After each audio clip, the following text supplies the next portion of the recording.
People get scammed every single day by fake Craigslist ads and literal highway robbery. Are you at risk? Hell yeah, you are. Has this ever happened to you? You're driving along and the car in front of you slams on the brake. You spill hot soup all over your lap, all over your legs and lap. Now you're stuck with the bill. No. It's a scam. I will protect you. I'm gonna give you a crash course on how not to get scammed. And if you stick around to the end, I'll show you the worst scam of all. I want to thank Omaze for partnering with us to bring you this episode. If you don't know already, Omaze is this really cool company that offers you the chance to win dream experiences, all to support amazing causes like the Ronald Reagan Medical Center at UCLA, the same center that helped save James's life. Omaze also offers you the chance to win super sick cars too. I'm talking dream cars like the BMW M8 competition package. Audi R8, want one of those, and a Shelby GT500 and more. You can check out all the cars at omaze.com/garage, and while you're there, enter to win one of them. Seriously, you could help support a great cause and end up with something cool like this custom Sprinter van plus $60,000 to twerk it out and make it your own. I think I'm gonna head over to omaze.com/garage right now and enter to win something myself, because I'm a #van life boy now. Support the companies that help support the show. Thank you, Omaze, for sponsoring this episode. Buying a car from a dealership isn't fun. I've never heard anyone say, wow, I had such a great time. Let's do that again. Dealerships employ many hidden tricks to trap their customers, trying to extract every last penny they can. But what happens when a dealer pretends to be a private seller? Let's say you come across an ad for an early model Mini Cooper S. This one looks good. It has a clean title and lowish mileage. You contact the owner and make an appointment to look at the car. They give you their address and everything checks out. You agree on a price and you're ready to hand them your hard-earned cash, but the owner pulls out the pink slip and has a different name on it. What the heck, dude? They give you an excuse. Oh, I'm selling this car for an old friend. But that's all BS. They're just trying to get rid of a car with hidden problems far away from the dealership. This is known as curb stoning. It's a way that dealers sell cars that aren't fit to sell on the lot. But why is that?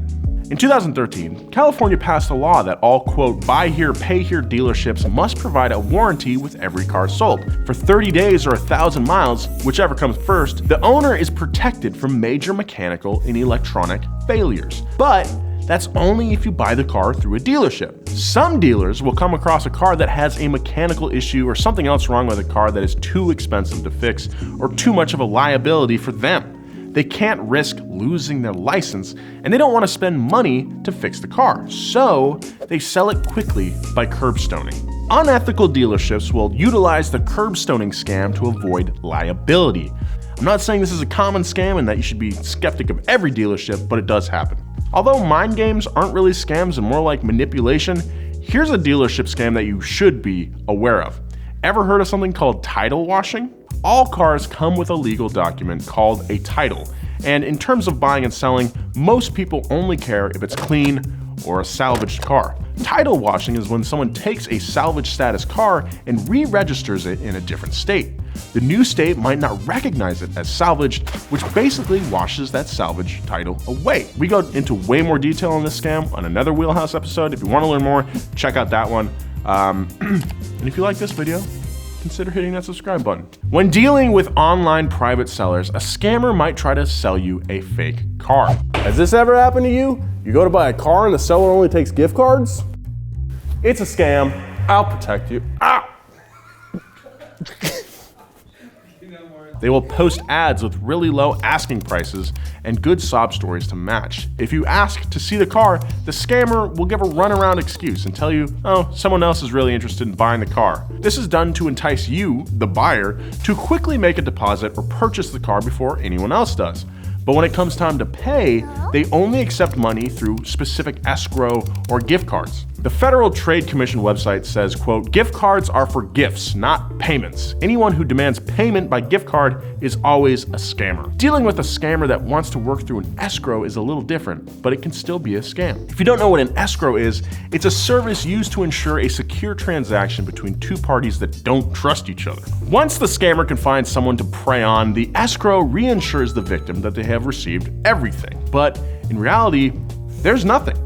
After the victim sends the escrow their hard-earned cash, the thief then closes everything down and dips, leaving without a trace and your money in their pocket. This scam is a little less common, but something to be aware of. Scammers disguised as buyers work the opposite end of this transaction, having a similar approach but utilizing a fake payment method such as a bogus check. The typical scammer might express great interest in your for sale ad, begging you to take the ad down, claiming they're in love with your car and dead set on buying it. But they're conveniently located somewhere far, far away and do not need to come inspect your car before purchase. That's kind of strange. Sometimes they'll even offer to cover the shipping costs because they want your 350Z that bad. The scammer might message you saying they sent, quote, too much money and ask for the difference. They'll send you fake money and have their friends come and take the car. Either way, don't fall for it. Get them to come hand you real cash in person. Because guess what? Cash is king, my king. One way crooks scam drivers is through staged accidents. Now, we've all seen those dash cam compilations of people throwing themselves at slow moving or sometimes even stopped cars, but there are more elaborate and dangerous schemes out there, some even used by organized crime groups. One of these scams is so infamous it even has its own name. Known as the swoop and squat, it comes in many forms, ultimately ending up with you rear-ending the car in front of you after they slam on the brakes. This scam usually requires the use of multiple cars to make it more believable.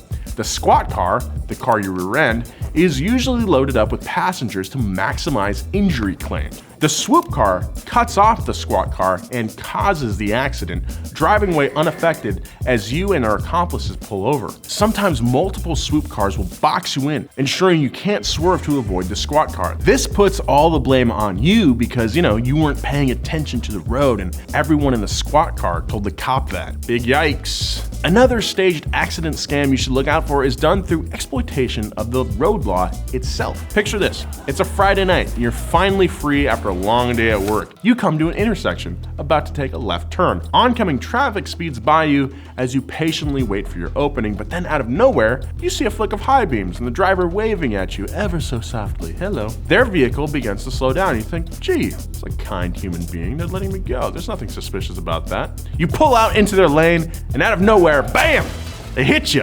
When you talk to the person, they just straight up deny that they flashed you and that you're at fault because they had the right of way. Guess what? They're right. If it's just between you and the person, you might be screwed. So how do you protect yourself? If there are any witnesses around, call the cops and get a statement from the witness or witnesses. This holds substantial weight for your argument against the scammers. Sometimes they might even admit fault after an accident, but once you get their report, they're trying to pin the blame on you. That's shady. If you're watching right now, don't do that. I'll protect you.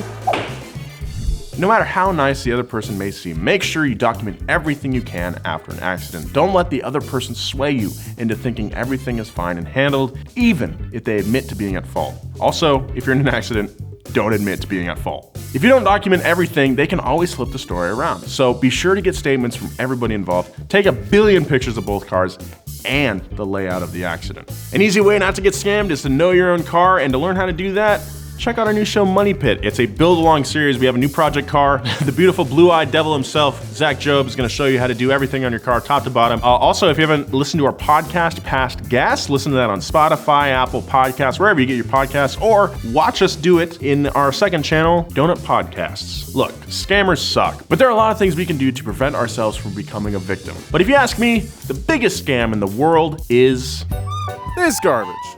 I can't figure this out. I mean, look at this. Maybe someone can help me. Gentlemen. When can I park here?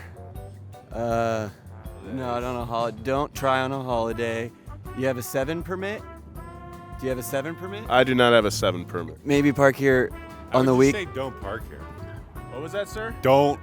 I wouldn't park here. Really? Oh, I'm sorry. Well, that settles it.